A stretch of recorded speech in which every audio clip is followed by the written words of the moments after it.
ओम नमोस्तु नमोस्तु नमोस्तु नमोस्तु। प्रणामोलोई शौत्रिकाल वर्ती अर्हंताणं। प्रणामोलोई शौत्रिकाल वर्ती सिद्धाणं। प्रणामोलोई शौत्रिकाल वर्ती आयर्याणं। प्रणामोलोई शौत्रिकाल वर्ती उवज्जायाणं। प्रणामोलोई शौत्रिकाल वर्ती शवशाहुणम्। ओंकार बिंदु संयुक्तम नित्यम ध्यायन्ति योगिना कामदम मोक्षदम चैव ओंकाराय नमो नमः। मंगलम भगवान वीरो मंगलम गौतमो गणी मंगलम कुंद कुंदार्यो जैनधर्मोस्तु मंगलम। सर्वमंगल मांगल्यम सर्व कल्याण कारकम प्रधानम सर्वधर्माणम जैन जयतु शासनम। नमः शमय शाराय स्वानुभूत्या चकाशते चिस्वभावाय भावाय सर्वभावांतरच्छिदे एगो में शासिदो अप्पा ज्ञान दर्शन लखणो शेषा में बाहिरा भावा सर्वेश योग लखणा। मारो सुशाश्वत एक दर्शन ज्ञान लक्षण जीव छे बाकी बधा संयोग लक्षण भाव मुझती बाह्य छे। वो एक शुद्ध सदा रूपी ज्ञान दर्शन माई करे कहन्य ते मारू जरी परमाणु मात्र नथी हरे। जे जाणतो अरहंत ने गुण द्रव्य ने पर्याय पड़े ते जीव जाने आत्म ने तशु मोह पामे लय करे। नथी अप्रमत के प्रमत नथी जे एक ज्ञायक भाव छे ये रीत शुद्ध कथाए ने जे ज्ञात ते तो तेज छे। जब नेत्र तेमज ज्ञान नथी कारक नथी भेद करे जाने ज कर्मो दई निर्जरा बंध तेमज मोक्ष ने ध्रुव अचल ने अनुपम गति पामेल सर्वेशित ने वंदी कहूँ श्रुत केवड़ी कथिता समय प्राप्त तो स्थाप निज ने मोक्ष पंथे ध्यान भवते हने तेमाज नित्य विहार कर नहीं विहर पर द्रव्यो विषय। ओम श्री नमः सिद्धेभ्य नमः सिद्धेभ्य नमः। योगिंदु देव द्वारा रचा हुआ ये परमात्म प्रकाश नामक आध्यात्मिक ग्रंथ है। उसकी 68 नंबर की गाथा के ऊपर अपनी चर्चा चल रही है। ये जो 68 नंबर की गाथा जो है उसमें पूरा दृष्टि का विषय बताया है। जो दृष्टि का विषय परम आदरणीय है, उपादेयभूत तत्व है, ध्रुव तत्व है, शाश्वत निज कारण परमात्मा देव है। ऐसा एक अभेद अखंड ध्रुव तत्व को यहाँ आचार्य भगवान ने बताया है। और जब आचार्य भगवान ध्रुव तत्व की बात करते हैं तो बाकी के ध्रुव तत्व के अलावा जितने भी पर्याय भेदभाव है उसमें चाहे अशुद्ध पर्याय हो चाहे शुद्ध पर्याय हो या तो उत्पाद व्यय हो, पर्याय में बंध हो कि पर्याय में मोक्ष मार्ग हो कि पर्याय में मोक्ष हो, सभी को त्रिकाली द्रव्य से पृथक बताकर, पृथक है इसलिए पृथक बताकर त्रिकाली शुद्ध चैतन्य आत्म तत्व, ध्रुव तत्व, अनादि अनंत एक रूप तत्व जो अपना ज्ञायक भाव है, अपरिणामी तत्व, उसको यहाँ आचार्य भगवान ने बताया है। जितनी जितनी चर्चा ये गाथा में आती है उसमें सब में द्रव्य पर्याय की भिन्नता की चर्चा ही आती है कि द्रव्य और पर्याय की पृथकता कैसे है, द्रव्य और पर्याय की भिन्नता कैसी है, द्रव्य कैसा ध्रुव रहता है और पर्याय में कैसा उत्पाद वे रूप परिणमन होता है। द्रव्य कैसा अभेद रहता है और भेद रूप पर्याय बंध मार्ग या मोक्ष रूप कैसे परिणमती रहती है।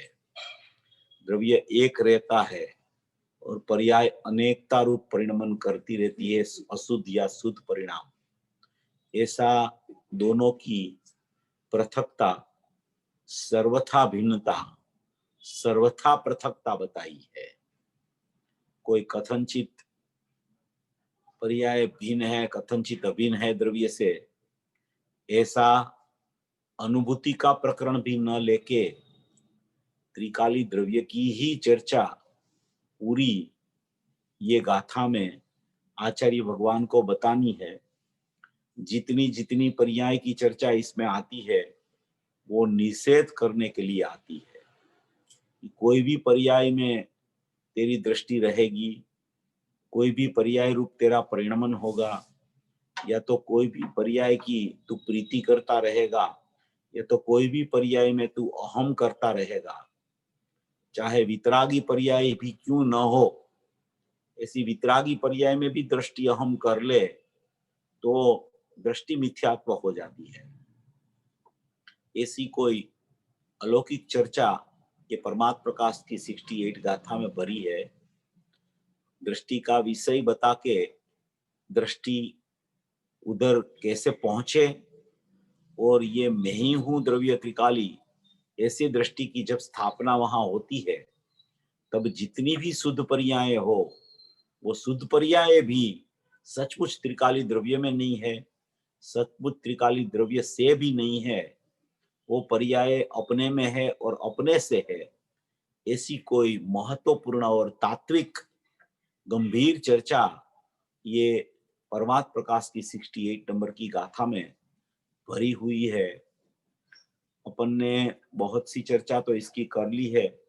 अभी एक दृष्टांत देके मुख्य बिंदु जो यहाँ आचार्य भगवान बताने वाले हैं तो उसकी चर्चा यहाँ ये आचार्य भगवान करने वाले हैं और पूज्य गुरुदेव श्री उसका स्पष्टीकरण करेंगे। तो उस पर अपन थोड़ा देख लेते हैं पूज्य गुरुदेव श्री का प्रवचन में से कि इसमें ये क्या कहना चाहते हैं। देखो, ये मूल गाथा में से मैं आपको थोड़ा पढ़ के बताता हूँ कि अपन कहाँ पहुंचे हैं और अभी कौन सा विषय चलने वाला है। पहले तो यहाँ अन्वयार्थ में कहा कि परमार्थ से विचारा जाए तो ना तो जीव उत्पन्न होता है, ना तो मरता है, और ना बंध मोक्ष को करता है, अर्थात शुद्ध निश्चय नहीं से बंध मोक्ष से रहित है। ऐसा जिनेन्द्र देव भणती कहते हैं, माने कि जिनेन्द्र देव ने ऐसा कहा है कि शुद्ध निश्चय नहीं कर तू जो देख, तो ना तो त्रिकाली द्रव्य में बंध है, ना तो त्रिकाली द्रव्य में मोक्ष है, ना तो उत्पाद है, ना तो व्यय है। कोई भी पर्याय कि पर्याय का सामान्य भी त्रिकाली द्रव्य में समाविष्ट नहीं होता। पर्याय का विशेष तो नहीं होता बंध मोक्ष, मगर पर्याय का सामान्य, पर्याय का स्वभाव, उत्पाद व्यय, वो भी सचमुच में त्रिकाली द्रव्य में शामिल नहीं होता। ऐसा त्रिकाली द्रव्य परम परिणामी भाव लक्षण वाला शुद्ध तत्व, अपरिणामी तत्व की जो परम निरपेक्ष है, उसको अपने में अपने से शुद्ध रहने में किसी शुद्ध पर्याय की भी अपेक्षा सापेक्षता लागू नहीं पड़ती, कोई कर्म के अभाव की सापेक्षता भी लागू नहीं पड़ती। ऐसा परम शुद्ध त्रिकाली द्रव्य दृष्टि का विषय हो बंधमोक्ष की पर्याय, माने कि उत्पाद व्यय, माने कि वो जो एक एक त्रिकाली द्रव्य है उसमें कोई अनेकता शामिल नहीं होती। ऐसा पहले बताकर अभी भावार्थ में उसकी चर्चा उठाते हैं कि यद्यपि यह आत्मा शुद्ध आत्मानुभूति के अभाव के होने पर शुभ अशुभ उपयोगों से परिणमन करके जीवन मरण शुभ अशुभ कर्मबंध को करता है, और शुद्ध आत्मा अनुभूति के प्रकट होने पर शुद्ध से परिणत होकर मोक्ष को करता है। शुद्धात्म अनुभूति का जब तक अभाव है तब तक वो शुभाशुभ भाव रूप परिणमता है और चारों गतियों में परिभ्रमण करता रहता है। तिर्यंच देव मनुष्य नारक, ऐसी ये शुभ भाव के निमित्त से मनुष्य और देव गति और अशुभ भाव के निमित्त से तिर्यंच और नारक गति मिलती रहती है।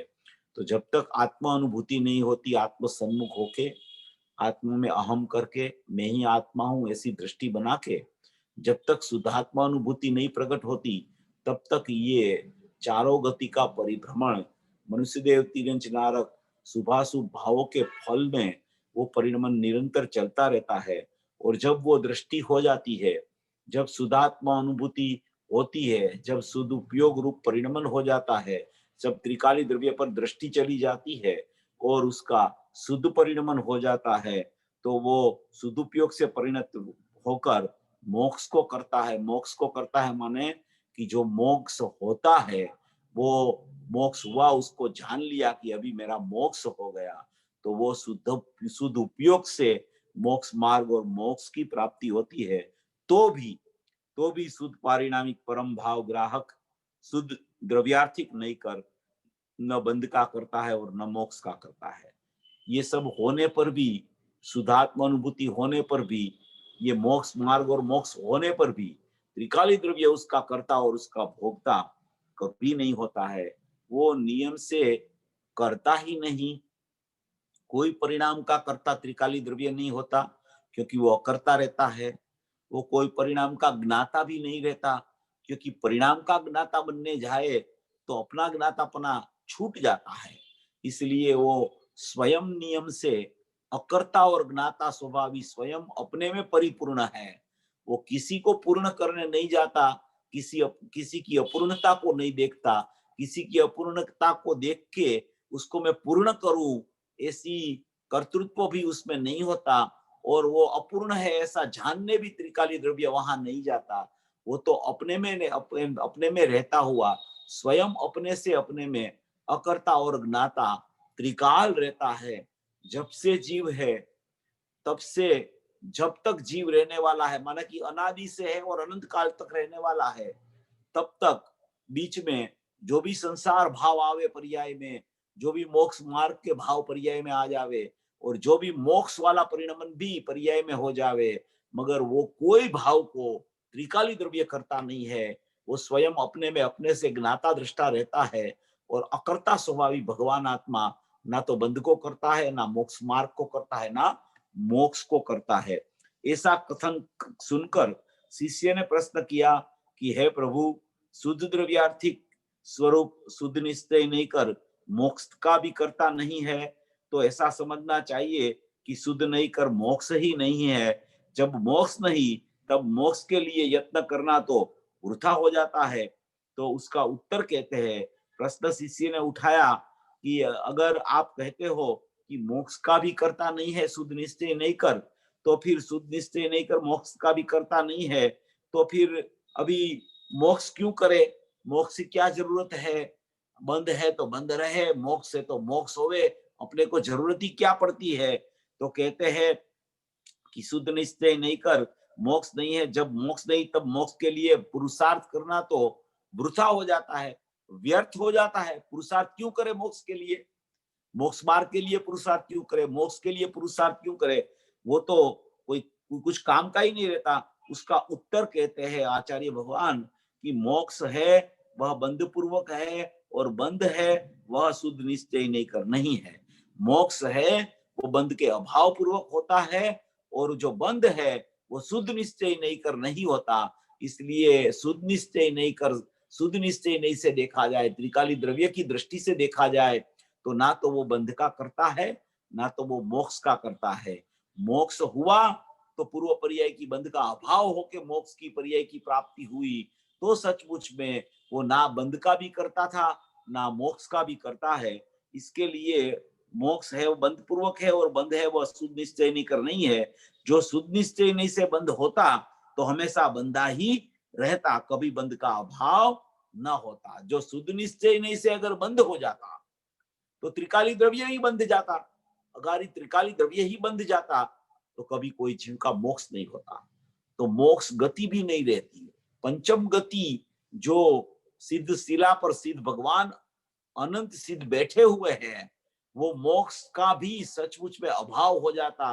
मोक्ष नाम की पंचम गति भी नहीं रहती और चारों गति का परिभ्रमण ही रहता। इसलिए अगर द्रव्य ही बंध जाता तो फिर कोई किसी का मोक्ष ही नहीं होता।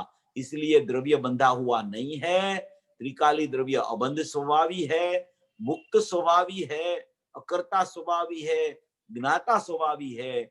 मगर बंध मोक्ष एक समय की पर्याय का परिणमन में चलता रहता है, या तो पर तरफ जावे तो बंद होता है, अगर त्रिकाली द्रव्य की तरफ दृष्टि और ज्ञान मुड़ जावे तो मोक्ष मार्ग और मोक्ष की पर्याय प्रकट होती है। इसलिए यहाँ ये कहा कि शुद्ध निश्चय नहीं से बंद होता है तो हमेशा बंधा ही रहता, कभी बंध का अभाव कभी न हो सकता। अभी इसके लिए इसके बारे में एक दृष्टांत कहते हैं, वो दृष्टांत अपने को पूज्य गुरुदेव श्री का प्रवचन में से अभी चालू करना है। वहां यहाँ तक तो अपनी चर्चा बहुत वीक से चल रही है, हर एक ट्यूसडे में, बहुत मंगलवार से। और ये 44वां नंबर का प्रवचन, 45 नंबर का प्रवचन हो गया, ये 46वां 46 नंबर का चल रहा है। तो परमात्मा प्रकाश अक्षरस प्रवचन पूज्य गुरुदेव श्री का दूसरा भाग का है, उसमें 208 नंबर का पेज है।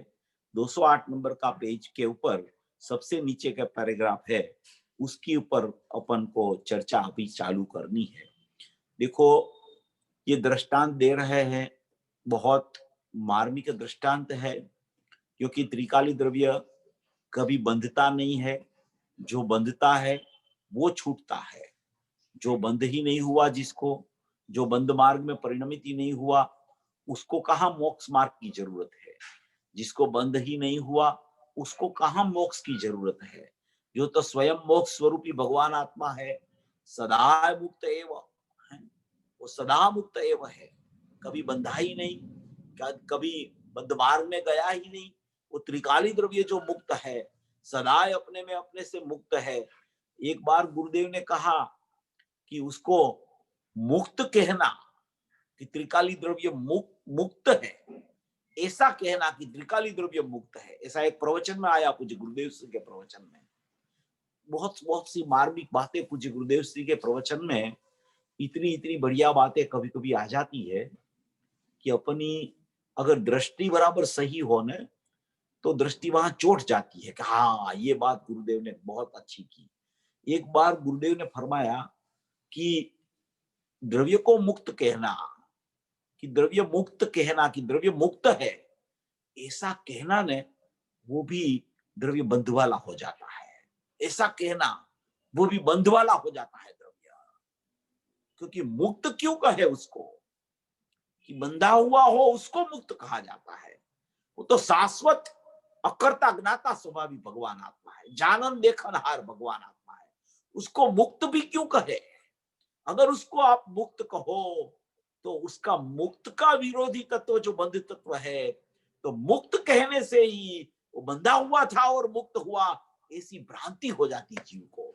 इसलिए उसको मुक्त भी मैं नहीं कहना, उसको मात्र ज्ञाता कहना, मात्र अकर्ता कहना, मात्र जानन देखनहार कहना। उसको मुक्त कहने में भी पूर्व पर्याय में बंध की अपेक्षा है, ऐसा भाषित हो जाता है।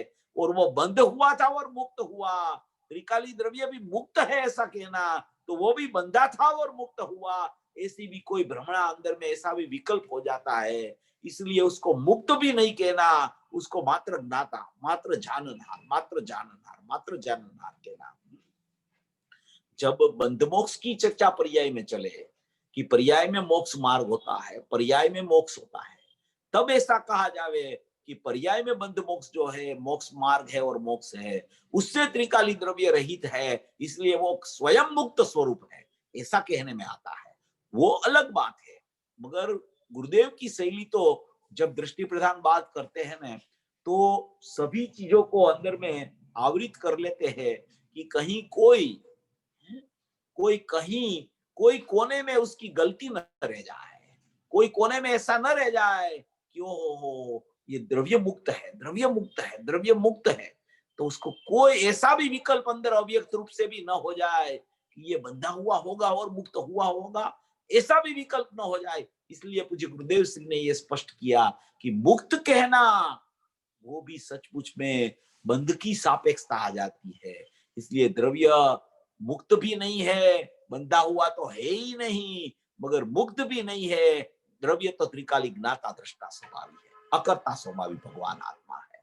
ध्रुव ध्रुव ध्रुव ध्रुव चैतन्य स्वभावी भगवान आत्मा है, उसको शाश्वत कहा जाता है। शाश्वत, शाश्वत जो होता है ना, उसका विरोधी क्षणिक होता है, मगर शाश्वतता में स्वयं शाश्वतता, अघटित घाटपना, टंकोत्कीर्णपना उसमें अंदर रहा है। ऐसा टंकोत्कीर्ण भगवान आत्मा है।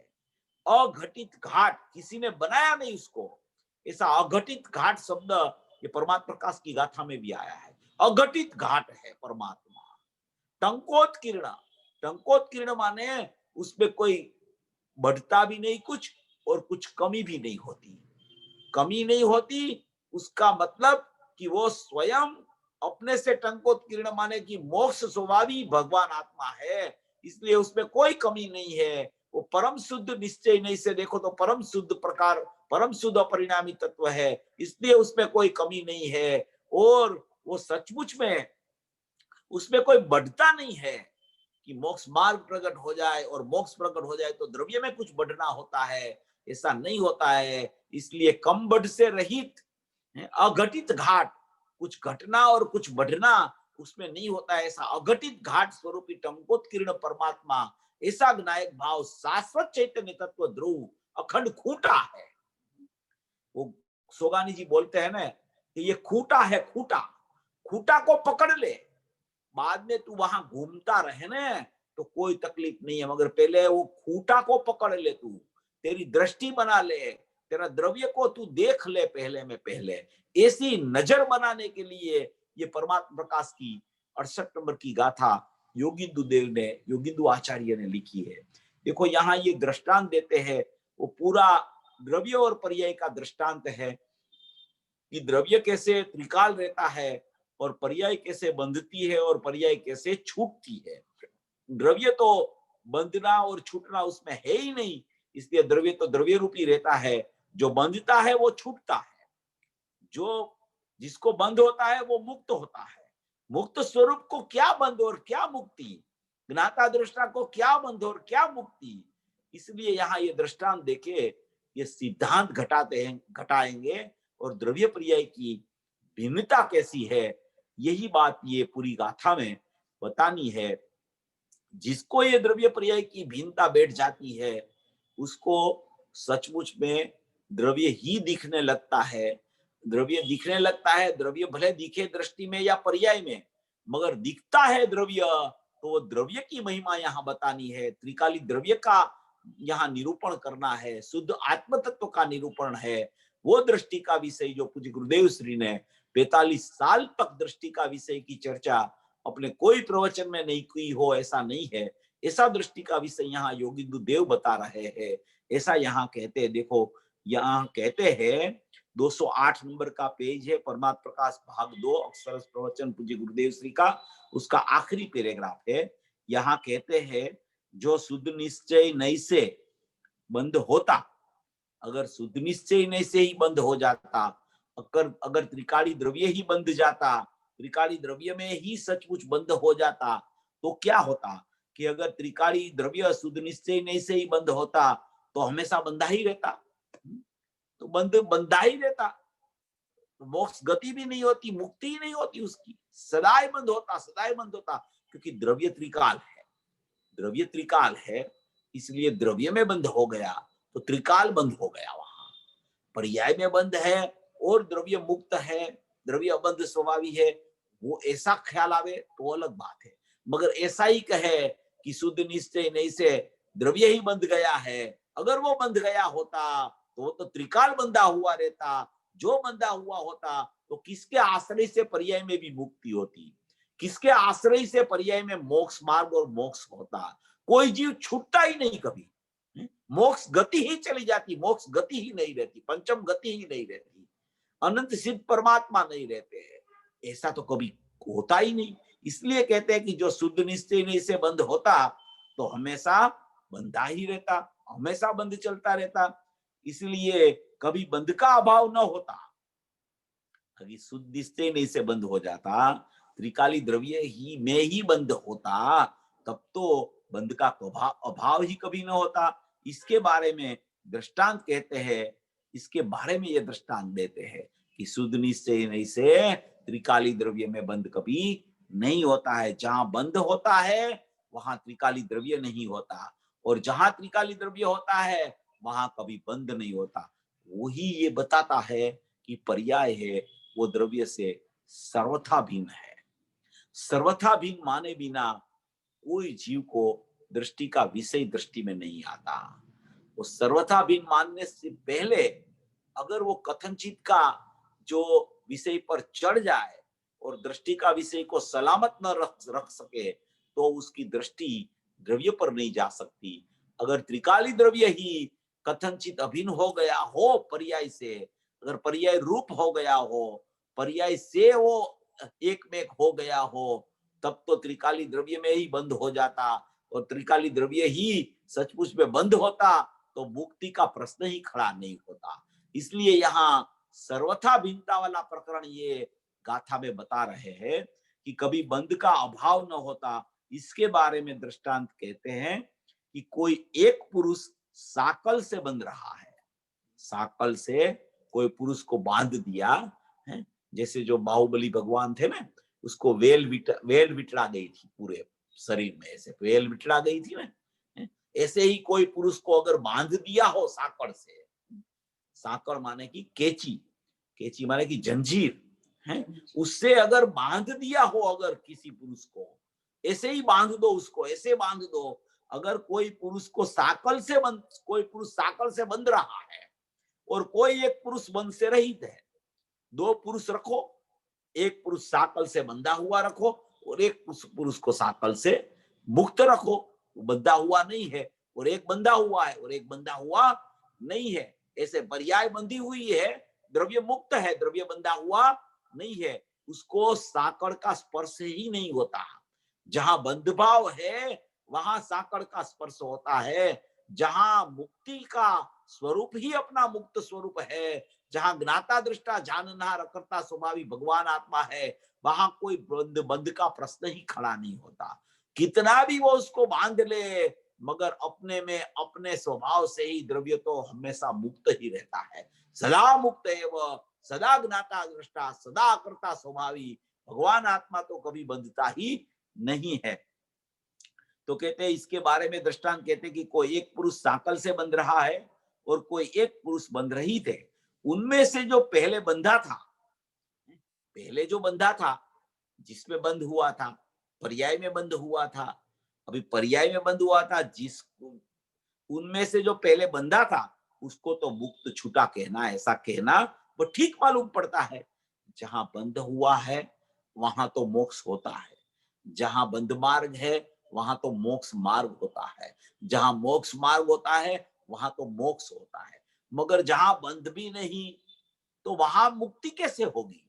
जो बंधा ही नहीं, जो प्रथम से ही नहीं बंधा, जो कभी बंधा ही नहीं, जो कभी जेल में गया ही नहीं, उसको कहो कि आप तो कैसे कब आए छूट के, तो वो बोलेगा कि ये पागल हो गया है, मैं जेल में गया ही नहीं, अभी मुझे कब छूटा ये क्यों पूछते हो? जो जेल में गया है उसको पूछो कि तुम कब बाहर निकले, मैं तो जेल में गया ही नहीं, तो मैं कहां से वहां से बाहर निकलूंगा। देखो ये दृष्टांत बहुत मार्मिक है। इसके बारे में दृष्टांत कहते हैं कि कोई एक पुरुष साकल से बंध रहा है और कोई एक पुरुष बंध रही थे। उनमें से जो पहले बंधा था उसको तो मुक्त कहना, ऐसा कहना ठीक मालूम पड़ता है।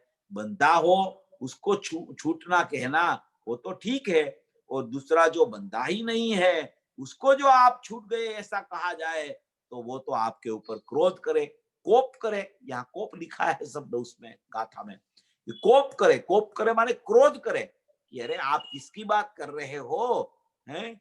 आप मुझे क्या समझ रहे हो? मैं तो कभी बंधा ही नहीं था और आप मुझे बोल रहे हो कि आप कब छूट के वापिस आ गए हैं? जो बंधा है उसको कहो कि कब छूटा, मैं तो बंधा ही नहीं हूं, मैं तो सदाई मुक्त है वो हूं, मैं तो परिपूर्ण तत्व हूं, मेरे में बंध मोक्ष की पर्याय ही नहीं है, मैं तो एकदम त्रिकाल ध्रुव कुटस्थ चैतन्य परमात्मा ज्ञान दर्शन नहीं, अघटित घाट टंकोत्कीर्ण चैतन्य परमात्मा ज्ञायक देव हूं, भूतार स्वभावी हूं, अपरिणामी तत्व हूं।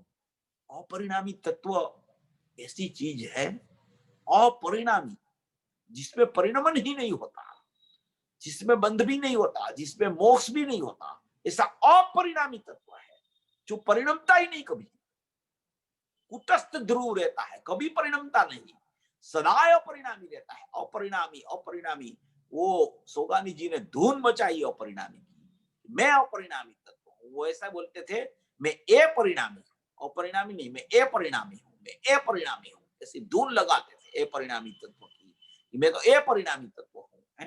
तो ये अपरिणामी तत्व है, वो कभी ना तो बंधा है, इसलिए ना कभी छूटता है। इसलिए जो साकल से बंधा है उसको तो छूटना कहना, उसकी साकल निकल गई ऐसा कहना, वो तो बराबर है, वो पर्याय की चर्चाएं हैं। और जो बंधा ही नहीं, जो साकल जिसको स्पर्श ही नहीं करती, जो त्रिकाली ध्रुव चैतन्य तत्व है, उसमें कहाँ बंध है और कहाँ मोक्ष है, उसको तो कोई स्पर्श ही नहीं होता। ऐसा त्रिकाली द्रव्य तो शाश्वत चैतन्य परमात्मा, ध्रुव परमात्मा, कुटस्थ परमात्मा, एक रूप अखंड परमात्मा, ऐसा ही ऐसा रहता है। पूज्य गुरुदेव श्री बहुत बहुत सी बार वो श्रीफल का दृष्टांत देते हैं, नारियल के गोले का दृष्टांत देते हैं गुरुदेव श्री, कि जो सबको बाहर निकाल लो, ऊपर के छाले छाले हैं उसको निकाल दो, बाद में काचली को निकाल दो, बाद में उसकी रातड़ को निकाल दो,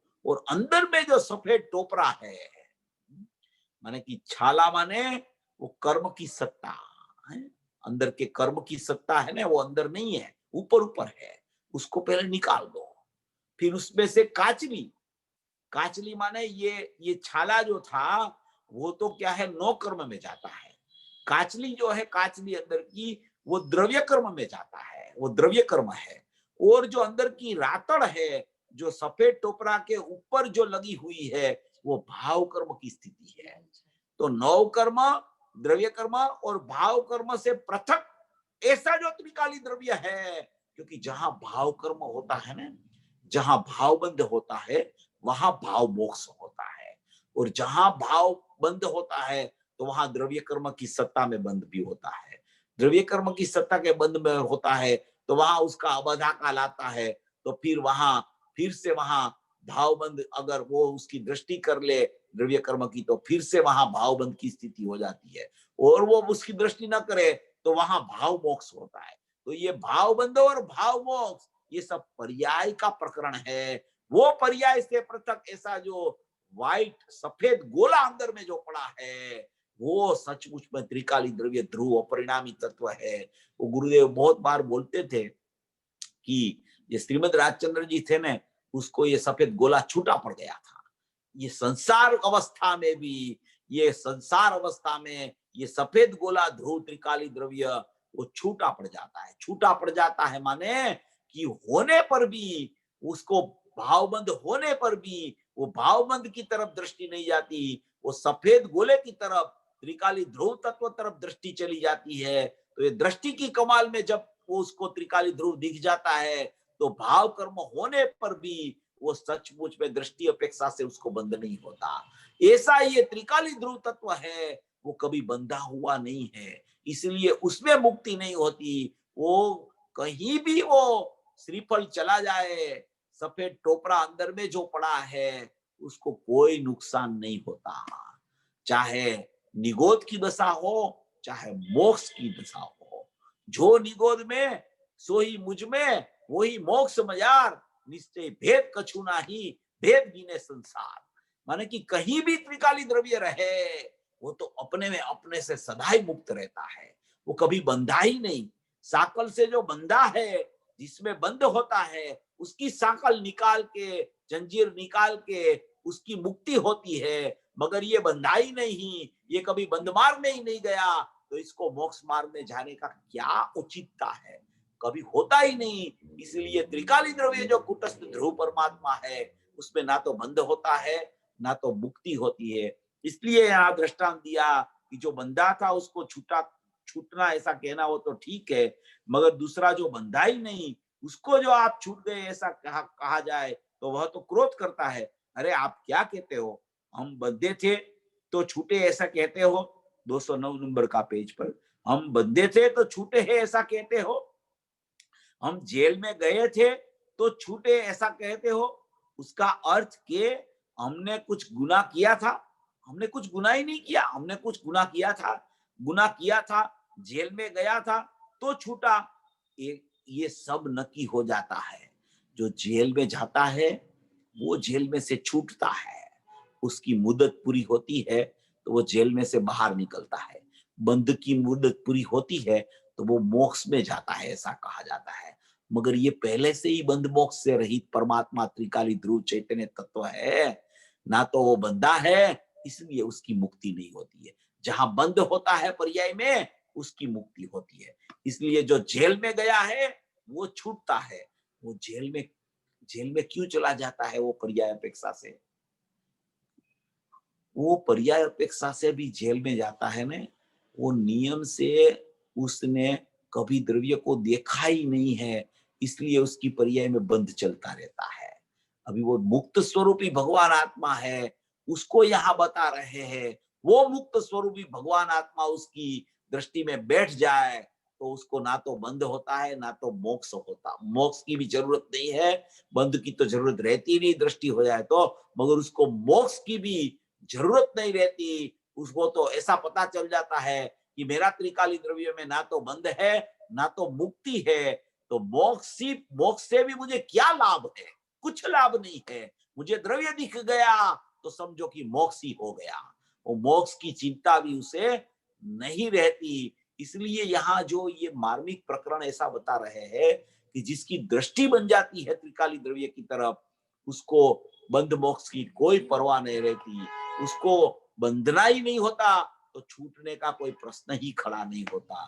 मोक्ष की पर्याय से भी वो सचमुच में प्रभावित नहीं होता।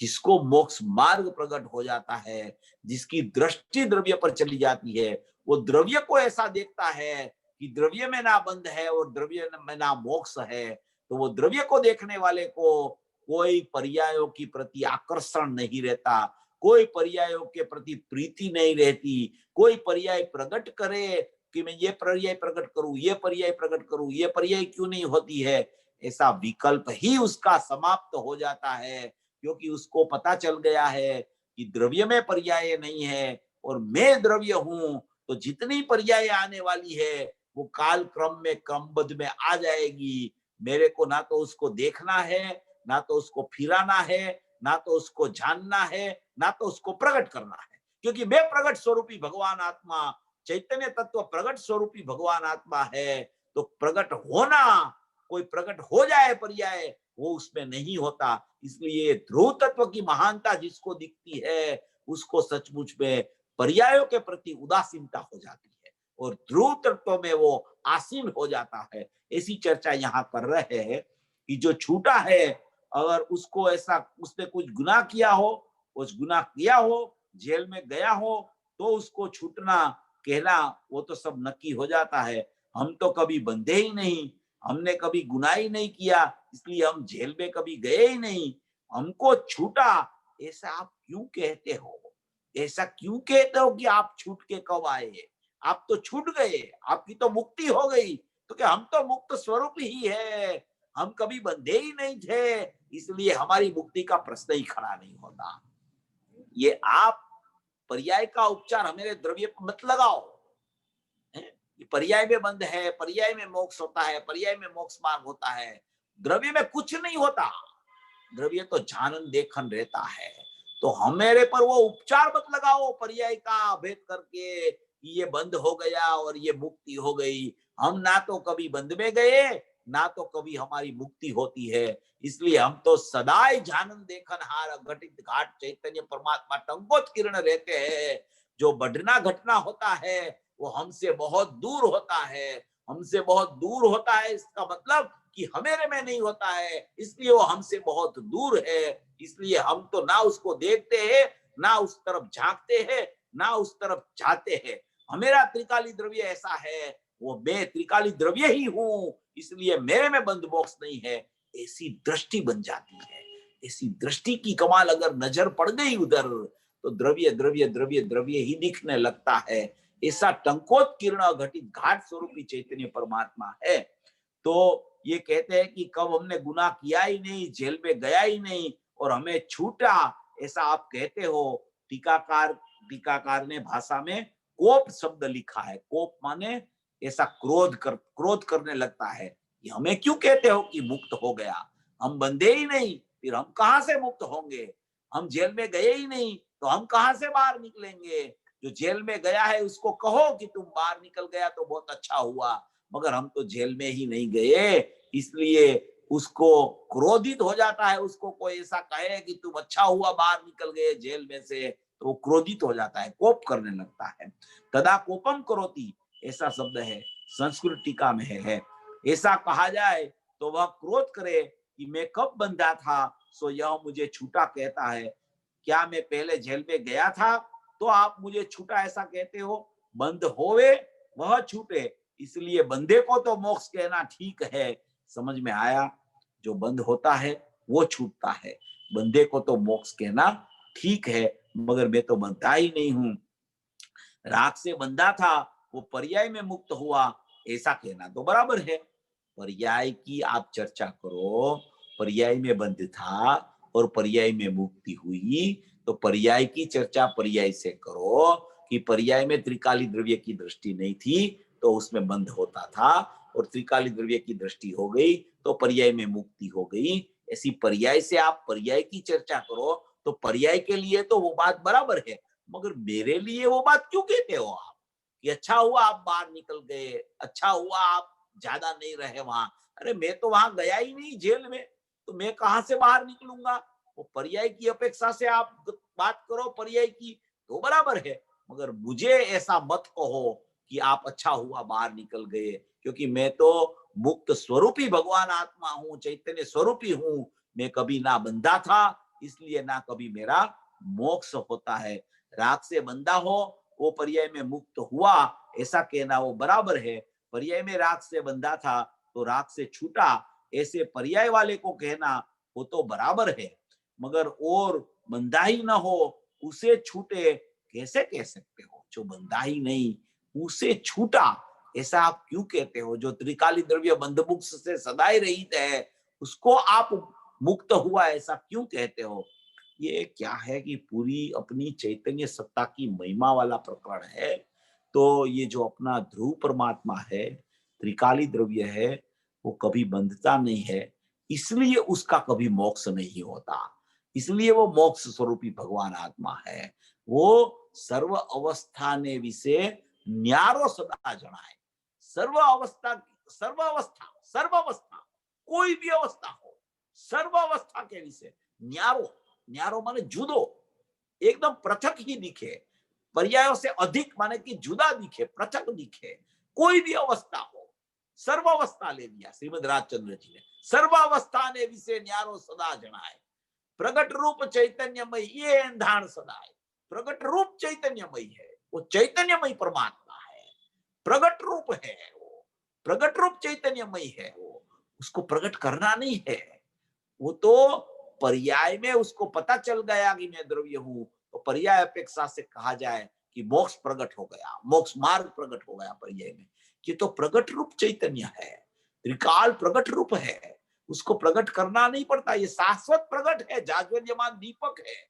अपन ने पहले लिया था एक बार वो दीपक का दृष्टांत, वो दीवा है, चैतन्य दीवा है, चैतन्य दीवा दीपक प्रज्वलित है अंदर में, उसकी ज्योति प्रकट है अंदर में, ध्रुव ज्योति प्रकट है अंदर में, चैतन्य ज्योति प्रकट है। ऐसा एक जाज्वल्यमान चैतन्य दीपक घर है अंदर में, वो सदा ही प्रज्वलित रहता है। अगर वो चैतन्य घर अंदर में न हो, अगर चैतन्य घर का प्रकाश अंदर में प्रज्वलित न हो तो वहां अंधारा हो जाए, जानना देखना ही बंद हो जाए। ऐसे ध्रुव चैतन्य दीपक, जो ध्रुव चैतन्य दीवा अंदर में प्रज्वलित प्रकाशमान है, प्रकाशमान है, प्रकाशमान है। ऐसा प्रकाशमान चैतन्य परमात्मा है। वो आया है ना, 12वीं शक्ति आई है, प्रकाश शक्ति, स्वयं विशद, अपने में स्वसंवेदनमयी प्रकाशमान चैतन्य शक्ति। तो वो चैतन्यमय प्रकाश अंदर प्रज्वलित है, ऐसा ध्रुव प्रकाश अंदर में विराजमान है। वो चैतन्य दीपक है, चैतन्य दीवा है, वो दीवा को कोई नहीं बुझा सकता। कितनी भी गति में परिभ्रमण हो जाए, एक गति से दूसरी, दूसरी से तीसरी, तीसरी से चौथी, चारों गति में परिभ्रमण अनादि से जीव का चलता रहे, फिर भी वो चैतन्य ज्योत अंदर, वो ध्रुव प्रकाश में दीपक है, वो कभी बुझता नहीं है, क्योंकि वो नया प्रकट नहीं हुआ है, वो तो प्रज्वलित प्रथम से ही है। इसलिए उसमें कोई वो अंधकार नहीं होता, इसलिए वो ध्रुव चैतन्य प्रकाश है, वो सदा ही निरंतर प्रज्वलित रहता है। ऐसा एक चैतन्य दीपक अंदर में विद्यमान है, उसमें ना तो बंद है ना तो बंद है, इसलिए उसको मोक्ष होना है। ऐसा चैतन्य दीपक दीपक परमात्मा स्वभाव में हूं, ऐसा यहाँ बताना चाहते हैं, ऐसी ध्रुव सत्ता बताना चाहते हैं, ऐसे चैतन्य का ध्रुव प्रवाह अंदर में चल रहा है वो बताना चाहते हैं। ये जो ध्रुव प्रवाह और चैतन्य का नूर का पूर जो अंदर चल रहा है ना, वो पूरी अपनी ध्रुव सत्ता बता रहा है। वो ध्रुव सत्ता अंदर ऐसी प्रज्वलित है कि वो प्रज्वलित सत्ता में कभी ना को कभी वो बंधता है, ना कभी उसको मुक्त होना है, क्योंकि वो प्रथम से ही प्रज्वलित है सत्ता। ध्रुव प्रवाह प्रथम से ही विद्यमान है। ऐसा धसमसता प्रवाह अंदर चलता हुआ एक ध्रुव का चैतन्य का नूर का पूर चल रहा है, वो जाज्वल्यमान दीपक विराजमान है।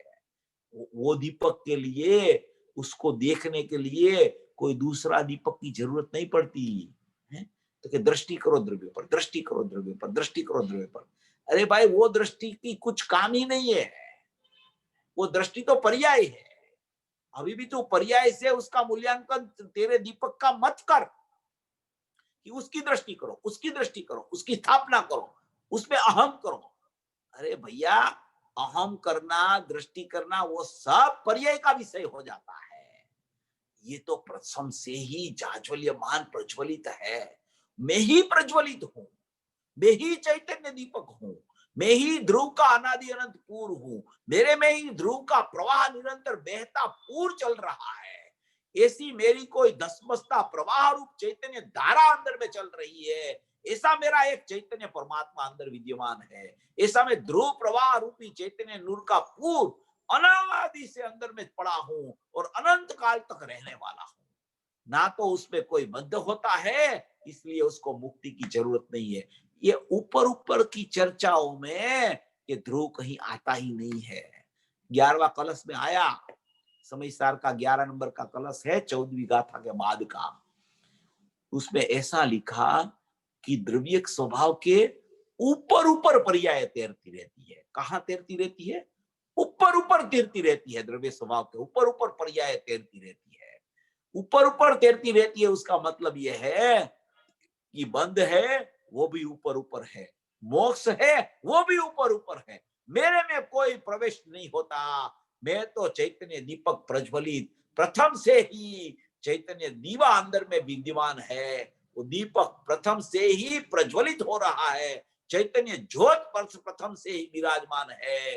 वो बंध और मोक्ष है, वो छोटी सी बातें है, एक समय की पर्याय की बात है। उसमें तू उलझ गया है, उसमें तूने विस्तार कर दिया है, उसमें तू चला जा रहा है। प्रत्येक समय में जो चला नहीं जाता कहीं पे, वो चैतन्य दीपक तू है, वो जाज्वल्यमान ज्योत है। माने कि कितने भी बाहर वाले दीपक अनंत गुणों की अनंत पर्याय भी शुद्ध हो जाए, तो भी ये दीपक के पास वो अनंत शुद्ध पर्यायों की कुछ कीमत नहीं है।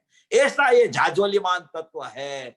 इसका दीपक का तेज ऐसा है, इसका प्रकाश ऐसा है कि अनंत पर्यायों की शुद्धता का प्रकाश भी उसके पास कुछ वो माने कि झांखा पड़ जाता है, झांखो पड़ी जाए छे प्रकाश एनी पासे, आ प्रकाश नी पासे झांखो पड़ी जाए छे प्रकाश। गुरुदेव एक बार वो गुरुदेव जाते थे ना, तो वो सर्च लाइट वाला प्रकरण कभी कभी गुरुदेव कहते हैं। सर्च लाइट, सर्च लाइट माने वो माने कि तेज वाली लाइट आती है ना, तो बोले ऐसी जो सर्च लाइट है, वो सर्च लाइट ऐसी एक अंदर में सर्च लाइट है, गुरुदेव बोलते थे। वो सर्च लाइट ऐसी है, उसका प्रकाश ऐसा है, वो ऐसा अंदर में जाज्वल्यमान दीपक है कि उसके पास कितनी भी पर्यायों का दीपक प्रज्वलित हो जाए तो वो नाकामयाब हो जाता है, उसकी कोई कीमत इसके पास नहीं है। ऐसा ये मेरा स्वरूप है। ऐसा मेरा चैतन्य परमात्मा है, ऐसा मेरा ध्रुव सत्ता मेरी है कि वो कभी बंधी ही नहीं, इसलिए उसको कभी छूटना नहीं होता। ऐसी चैतन्य सत्ता, ऐसा परम स्वभाव भाव, वो उसके पास वो मोक्ष की पर्याय भी अपरम भाव में चली जाती है। मोक्ष परिणमन हुआ, अपरम भाव हो गया। ये परम भाव की जगह पे कोई भी शुद्ध परिणमन, कितना भी परिपूर्ण शुद्ध परिणमन हो जाए तो भी वो परिणमन है, ये अपरिणामी तत्व है। और ये अपरिणामी तत्व अपने में अपने से जाज्वल्यमान प्रकाशित रहता है, उसको कोई प्रकाशित करने वाला नहीं है। वो पर्याय की अपेक्षा से कहा जाए कि दृष्टि द्रव्य पर दी तो चैतन्य तत्व प्रकाशित पर्याय में हो गया, वो सब पर्याय की चर्चा है। ये तो प्रथम से ही प्रकाशित है। भाई दृष्टि क्यों इसको इसके ऊपर जाए तो उसमें प्रकाश आता है। तो कीमत किसकी है? कीमत दृष्टि की है, कीमत ज्ञान की पर्याय की है, कि कीमत जाज्वल्यमान चैतन्य परमात्मा की है? क्योंकि इसकी दृष्टि से वो सब होता है, तो इसकी कीमत जिसको नहीं भासती, इसमें जिसको बंधमोक्ष भासता है, इसको बंधमोक्ष से पर्याय से रहित परमात्मा चैतन्य परमात्मा है, वो जिसको भासता नहीं है, उसकी पर्याय में भी सचमुच में सुगंध नहीं आती, वो दुर्गंध चलती रहती है। पर्याय को भी शुद्धता प्रकट करने का, उसका परिणमन भी देखना हो तो पहले ये शुद्ध है उसको पकड़ना पड़ेगा। तो इसकी शुद्धता जब तक जानने में नहीं आएगी, इसका प्रकाश जब तक उसके चैतन्य प्रकाश उसको दिखेगा नहीं, तब तक पर्याय भी शुद्ध नहीं होगी। और पर्याय शुद्ध होवे कि अशुद्ध होवे, वो पर्याय नहीं का विषय है, वो त्रिकाली द्रव्य का विषय नहीं है वो। इसलिए ये द्रव्य तो ऐसा न ऐसा, ऐसा न ऐसा ध्रुव रहता है। ऐसा यहाँ ये कहना चाहते हैं कि उसी प्रकार यह जीव शुद्ध निश्चय नहीं कर बंधा हुआ नहीं है। आहा वस्तु पूर्णानंद, वस्तु भगवान पूर्णानंद, वस्तु वस्तु भगवान पूर्ण आनंद, वस्तु अस्तित्व महासत्ता। देखो कितने कितने उसके विशेषण से उसको नवाज रहे हैं। वस्तु भगवान पूर्णानंद, वस्तु अस्तित्व महासत्ता, वो चीज तो कभी बंधी नहीं है। ये चीज बंधे, उसका अर्थ क्या हुआ कि राग में बंधे तो अरागी पर्याय रुक गई। राग में बंध जाए अगर त्रिकाली द्रव्य, तो अरागी पर्याय ही कभी प्रकट नहीं हो गई। अगर राग से बंध जाए त्रिकाली द्रव्य तो अरागी पर्याय माने कि राग बिना वाली पर्याय, माने कि मोक्ष मार्ग की पर्याय की, मोक्ष की पर्याय, वो कभी होगी ही नहीं अगर त्रिकाली द्रव्य ही बंध जाए। तो ये चीज बंधाए तो उसका अर्थ क्या कि राग में बंद हो जाए, राग का बंद हो जाए तो अरागी पर्याय ही रुक गई। ऐसे जीव बंध जाए तो जीव तत्व का ही अभाव हो जाए। समझ में आया क्या कहते हैं? राग से बंधा हो तो अरागी पर्याय रुक जाती है। त्रिकाली द्रव्य ही राग से अगर बंध जाए तो अरागी पर्याय ही, किसके आश्रय से अरागी पर्याय प्रकट होगी? अगर त्रिकाली द्रव्य में ही बंद हो जाए राग का, तो किसके आश्रय से अरागी पर्याय प्रकट होगी? राग से बंद हो जाए तो अरागी पर्याय ही रुक जाएगी, अरागी रही ही नहीं, अरागी रही ही नहीं। ऐसे वस्तु जो बंध जाए तो वस्तु ही रहती नहीं। समझ में आया? मार्ग ऐसा सूक्ष्म है कि त्रिकाली द्रव्य में बंध मोक्ष नहीं है, वो बता रहे हैं। साकल से बंधा हुआ पुरुष छूटता है, पर्याय बनती है तो पर्याय छूटती है। त्रिकाली द्रव्य में कभी बंध नहीं हुआ, ये बता रहे हैं। लोगों ने स्थूल कर दिया और फिर ऐसे कर दिया कि व्यवहार परंपरा मोक्ष का मार्ग है। अरे भगवान, किसने ऐसा कहा? व्यवहार परंपरा मोक्ष का मार्ग है। ये कौन सा व्यवहार की चर्चा कर रहे हैं कि ये व्रत नियम तप शुभ भाव रूप जो परिणमन अनादि का जीव का पर्याय में बहिर्लक्ष्य से चल रहा है ना, वो शुभ भाव की चर्चा यहाँ कर रहे हैं।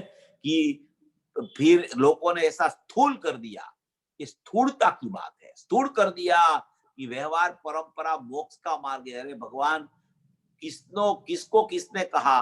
वो तो जिसको निश्चय अनुभव हुआ है, सम्यक दर्शन हुआ है, ज्ञान चारित्र शांति प्रकट हुआ है, उसका व्यवहार को परंपरा का आरोप देकर मुक्ति का कारण कहा है। किसका व्यवहार को मुक्ति का कारण कहा है? जिसको सम्यक दर्शन ज्ञान चारित्राणी मोक्ष मार्ग दृष्टि पूर्वक प्रकट हो गया है, उसको कोई बीच में जो व्रत नियम तप का व्यवहार आता है तो उसको परंपरा मोक्ष का कारण क्यों कहा? क्यों उसको ऐसा भाव तो आता है।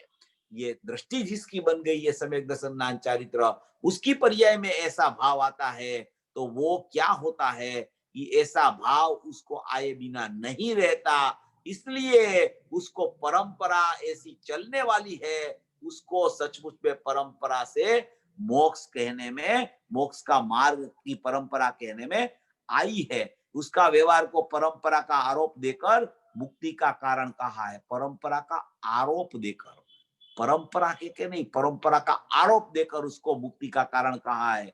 मगर जिसको निश्चय ही नहीं, अंतर आत्मा आनंद स्वरूप राग से भिन्न है ऐसा अनुभव ही नहीं, दृष्टि ही नहीं, आश्रय ही नहीं, उसको तो अकेला व्यवहार का आश्रय है।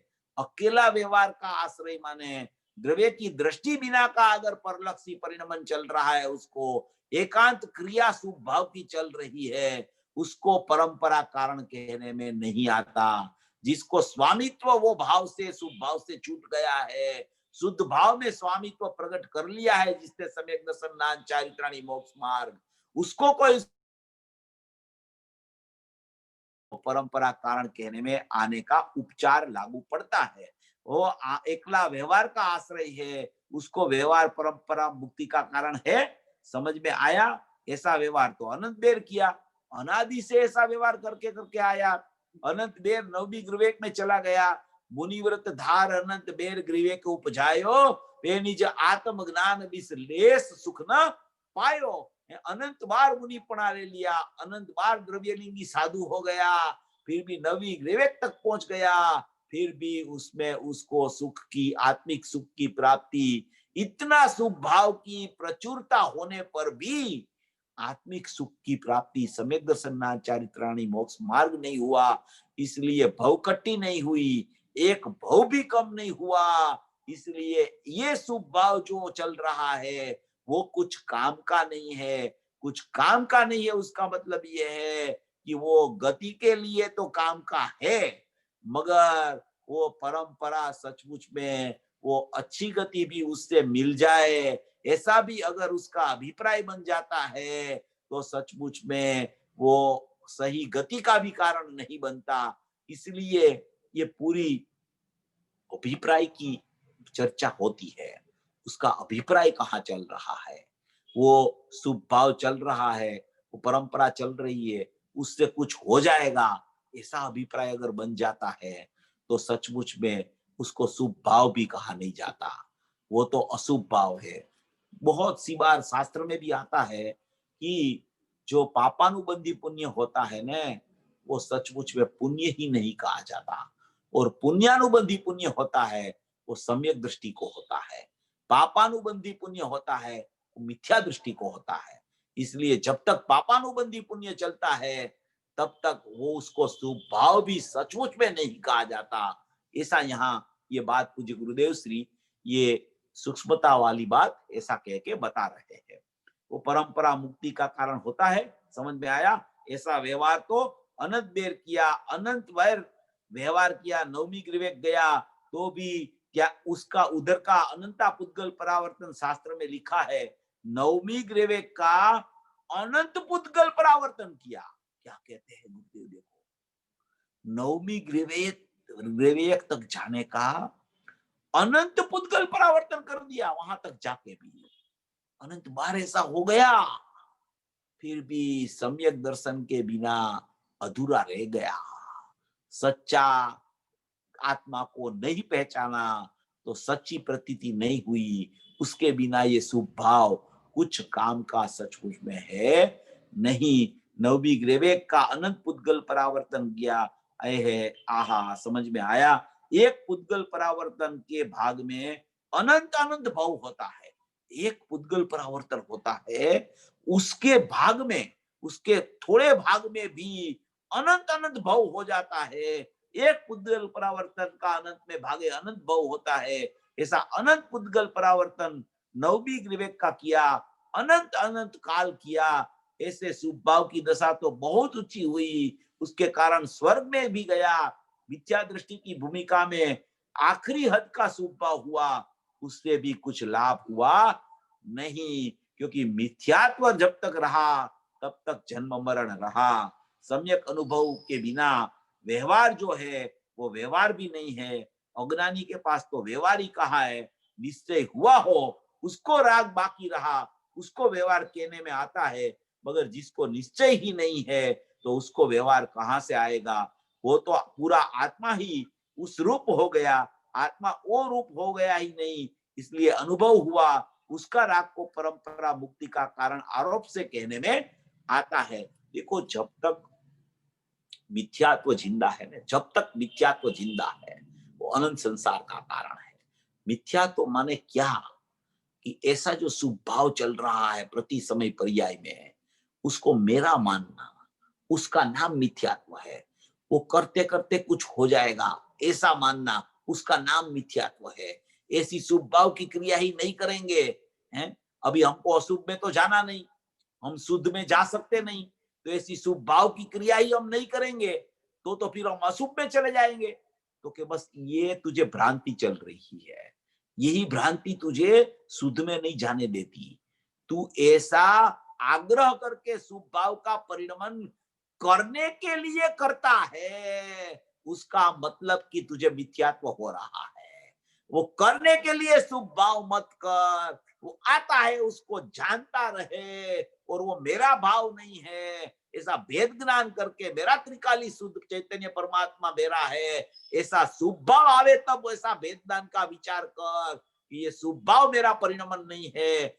शुद्ध भाव का परिणमन भी मेरे त्रिकाली द्रव्य में जहां नहीं है ऐसी बात चल रही है, तो शुभ भाव की बात तो बहुत दूर की है। मगर ये जो मिथ्यात्व का कणिया है वो अनंत संसार का कारण है। वो वहां तो लिख दिया कि सचमुच में सप्त व्यसन से भी ज्यादा बुरा मिथ्यात्व है, ऐसा लिख दिया मोक्ष मार्ग प्रकाशक कर्ता ने। सप्त व्यसन से भी बुरा में बुरा मिथ्यात्व का कण है। तो मिथ्यात्व का गर्भ में अनंत संसार करने की शक्ति पड़ी हुई है। इसलिए ये त्रिकाली द्रव्य जो शुद्ध परमात्मा है, ना तो उसमें मिथ्यात्व है, ना तो उसमें राग द्वेष है, ना तो उसमें मोक्ष मार्ग है, ना तो उसमें मोक्ष है। ऐसा त्रिकाली द्रव्य की श्रद्धा तुझे हो गई तो सचमुच में ये सब बंद मार्ग चला जाएगा और तेरी मुक्ति होगी होगी और होगी। और मुक्ति होगी, मोक्ष मार्ग भी प्रकट होगा तो भी वो द्रव्य में नहीं है ऐसा मानने लगेगा। जो ऐसा द्रव्य को जो देख लेगा उसको ही मुक्ति मार्ग और मोक्ष प्रकट होगा। ऐसा इसमें यहाँ ये परमात्मा प्रकाश की 68 नंबर की गाथा में कहना चाहते हैं। थोड़ा कल का दिन में वो कुंकुद आचार्य देव का आचार्य पद आरोहण दिन था, कल आ रहा है, इसका थोड़ा मुझे कहना था मगर ये बात चल गई। अभी कल का स्वाध्याय अपना है वेडनेसडे का, उस दिन कल में अपन कुंकुद आचार्य का वो आचार्य पदवी आरोहण दिन है, उसके लिए चर्चा भी कर लेंगे। वो कुंकुद आचार्य की परंपरा में ही ये पूरे योगिंदु देव भी उसके बाद में हुए, बहुत परंपरा आचार्यों की जो भी चली आचार्य परंपरा वो कुंद भगवान से चली है आचार्य परंपरा, इसलिए उसको तीसरा नाम दे दिया मंगलम भगवान वीरो मंगलम गौतम गणि मंगलम कुंदारियो जैन धर्मोस्तु मंगलम। वो तीसरा नाम दे के उसको सचमुच में वो विदेश क्षेत्र में खुद सदे गए, इसलिए उसको कड़िकार सर्वज्ञ कहा गया। ऐसी उसकी आरोहण आचार्य पदवी आरोहण का दिन कल है। तो मागसरवद आठम अपने गुजराती में कहते हैं, हिंदी प्रदेश में पोषवद आठम कहते हैं। तो ऐसा कल का बहुत बहुत पवित्र दिन है, बहुत महत्व वाला दिन है।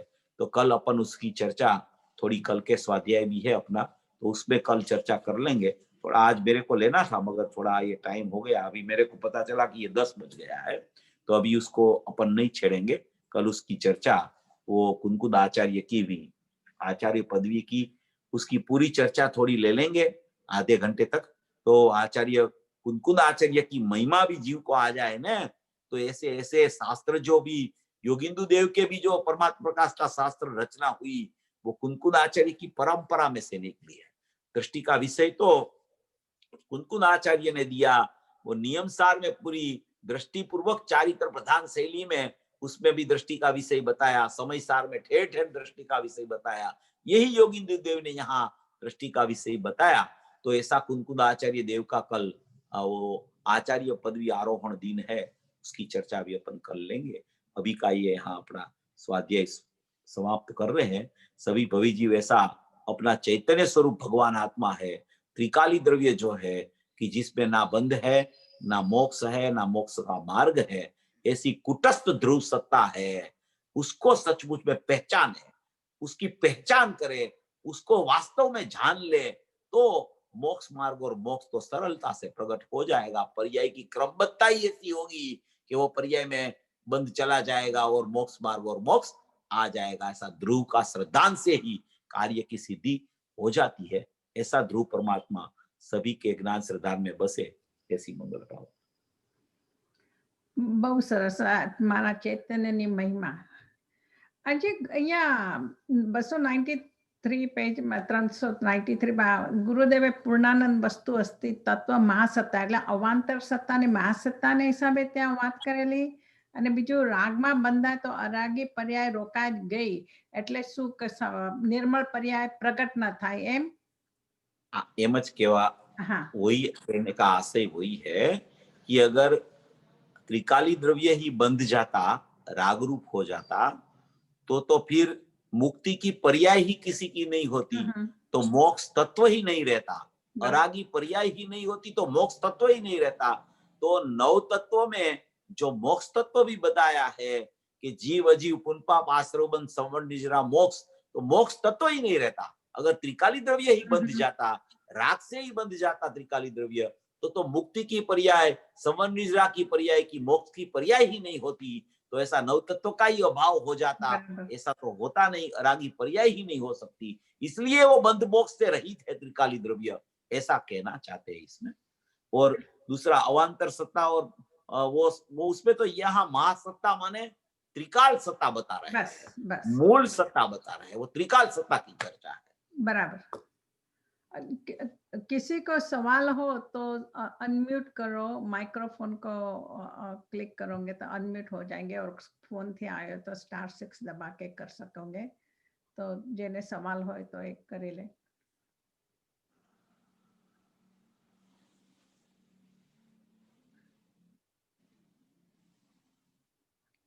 એટલે પોતે તમે અનમ્યુટ કરી શકશો.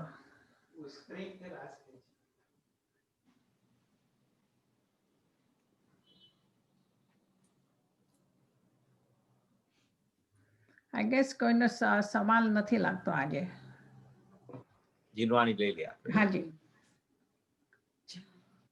अहो उपकार जिनवरनो कुंदनो ध्वनि दिव्यनो, जीन कुंद ध्वनि आप्या, अहो आ गुरु काननो, जीन कुंद ध्वनि आप्या, अहो आ गुरु राजनो, जावाणी के ज्ञान से सूझे लोकालो, सोवाणी मस्तक नमो सदा द्वैत ऊंडो। नववार नमस्कार।